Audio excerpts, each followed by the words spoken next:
father always said, service is the name of the game. Bah, humbug, I would say. He was Ebenezer Scrooge, if there ever was one. Divorce is a battle, and I fought. For money, yes, and for self-respect. And I learned that I'm just as important as other people. I found myself holding a pregnancy test bearing 2 solid blue lines. A new life had begun. I grew up in the apartment over Scully's restaurant in Sparrowbush, New York, with my parents, 3 brothers, and a sister. The town sat on the Delaware River, 3 miles from Port Jervis, New York. It was a bustling place. Dad mixing drinks in the bar, Carrie the cook stuffing clams, Mom making soup and pies. My whole family worked. I was a waitress till I went off to William Smith College in 1970. My father always said, service is the name of the game. Bah, humbug, I would say. He was Ebenezer Scrooge, if there ever was one. We were open on Christmas Eve and Thanksgiving Day. I eventually was trained as a nurse, like my mother had been. In time, I went to medical school. My first real job was in an emergency department, bustling, just like our restaurant. Patients would often say, "You waited on me last time, Dr. Scully." I left the restaurant, but it always stayed with me. I even feel grateful. Maybe service has been for me, in a broad sense, the name of the game.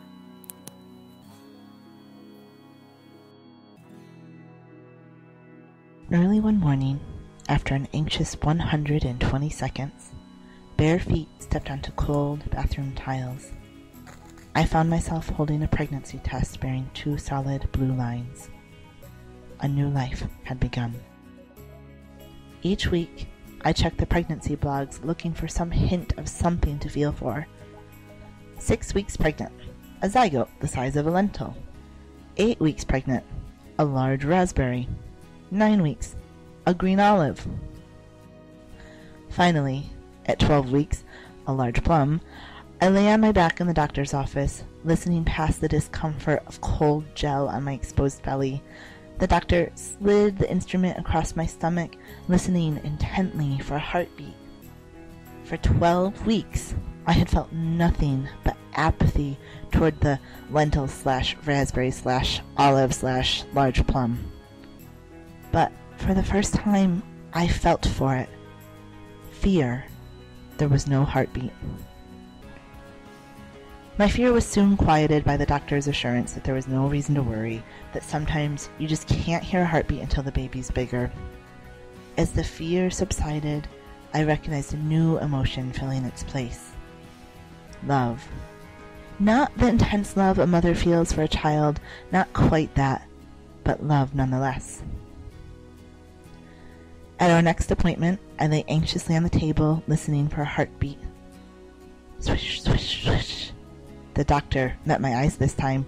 There it is, 150 beats per minute. At 19 weeks, a 6-inch turkey sub, my husband and I went to the doctor for an anatomical ultrasound. As our 6-inch turkey sub morphed into the shape of a blurry person on the ultrasound screen, my chin threatened to quiver, and those tear ducts filled with water. The beginning of this life was quiet, brave, graceful. While I had been mourning for the loss of my life as I had imagined it, fearing the changes to come, a heart had begun to beat. Here, within me, was a creature being formed that I would dress, nurture, cry over, wipe snot away from, patch wounds for, and love with an intensity I had never known.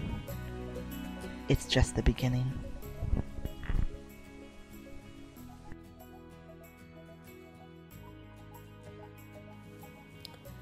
When my husband told me he wanted a divorce, at first I didn't believe him.